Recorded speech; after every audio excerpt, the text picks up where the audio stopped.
कक्षा 12वीं, विषय भौतिक शास्त्र। यहाँ पर हम पढ़ते हैं विद्युत चुंबकीय प्रेरण के बारे में। इससे सबसे पहले हम पढ़ते हैं स्वप्रेरकत्व, या इसी को स्वप्रेरण गुणांक या प्रेरकत्व किसे कहते हैं।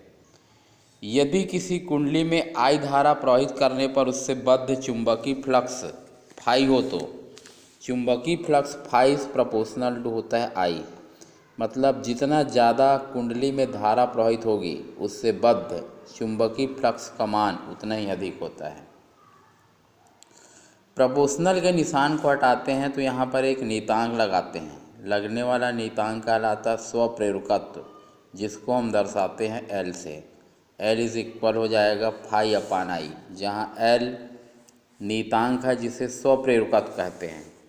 यदि आई इज इक्वल 1 कर दिए तो एल और फाई दोनों आपस में बराबर हो जाएंगे, मतलब किसी कुंडली का स्वप्रेरकत्व उस चुंबकीय फ्लक्स के बराबर होता है जो उस कुंडली में एकांक धारा प्रवाहित करने पर उत्पन्न होता है। इसका एसआई मात्रक यहीं से बता सकते हैं, वेबर प्रति एम्पियर, या फिर होता है हेनरी। तो स्वप्रेरकत्व का जो मात्रक होता है हेनरी, इसका डेफिनेशन हम कैसे बनाते हैं, इसके लिए इन सब मान को 1 कर देंगे। यहाँ पर 1 हेनरी बराबर 1 वेबर बटे 1 एम्पियर।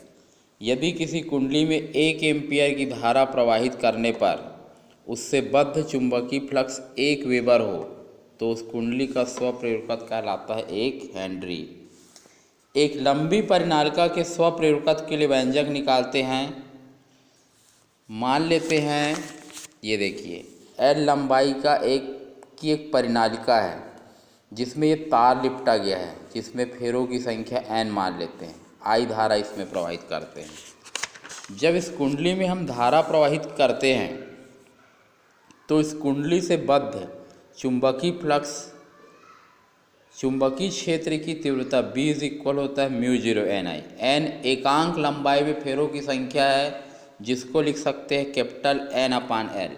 कैपिटल N कुल फेरों की संख्या और L ये परिनालिका की लंबाई है, ये इसको जमा कर लिख दिए। जब चुंबकीय क्षेत्र इसमें उत्पन्न होता है तो उससे बद्ध चुंबकीय फ्लक्स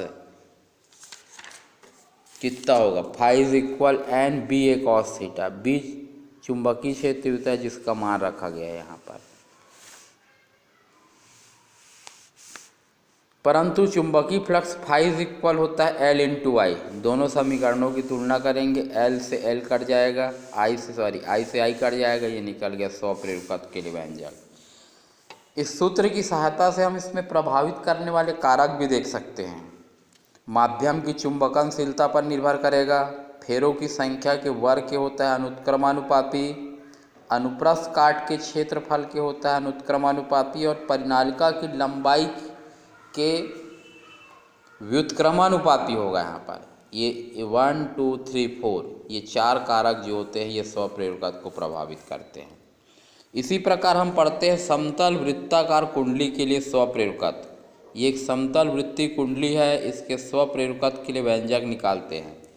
तो इस कुंडली में जब हम धारा प्रवाहित करते हैं तो इससे बद्ध इसके केंद्र पर उत्पन्न चुंबकीय क्षेत्र की तीव्रता का सूत्र mu 0 N I upon 2 R. परिनालिका में सिर्फ म्यू 0 एन आई होता है, यहाँ पर 2 आर और लग जाएगा। आर कुंडली की त्रिज्या है। तब कुंडली से बद्ध चुंबकीय flux phi is equal N B A cos 0, क्योंकि कुंडली का तल चुंबकीय क्षेत्र के लंबवत है, बी का मान रख दिए, गुणा कर ए कुंडली के अनुप्रस्थ काट का क्षेत्रफल है, जिसको हम लिख सकते हैं पाई आर स्क्वायर, गुणा कर दिए इसका। परंतु चुंबकीय फ्लक्स फाई इज इक्वल होता है एल इंटू आई। दोनों समीकरणों की तुलना करते हैं, आई से आई कट जाएगा, ये स्वप्रेरकत्व के लिए व्यंजक निकल गया इसमें।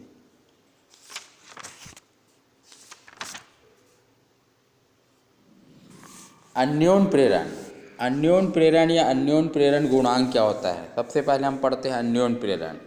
यदि दो समीप रखी कुंडली में से एक कुंडली में विद्युत धारा प्रवाहित करते हैं और उसमें प्रवाहित होने वाली धारा के मान में परिवर्तन करें तो दूसरी कुंडली में धारा उत्पन्न होने की घटना को बोलते हैं अन्योन प्रेरण। दो कुंडली है, एक कुंडली में हम धारा प्रवाहित करते हैं और उसके मान को परिवर्तित करते हैं, तो दूसरी कुंडली में भी अपने आप प्रेरित धारा उत्पन्न हो जाती है। ये घटना कहलाता है अन्योन प्रेरण। जिस कुंडली में हम धारा प्रवाहित करते हैं वो कहलाता है प्राथमिक कुंडली, और जिस कुंडली में प्रेरित धारा उत्पन्न होता है वो कहलाता है द्वितीयक कुंडली।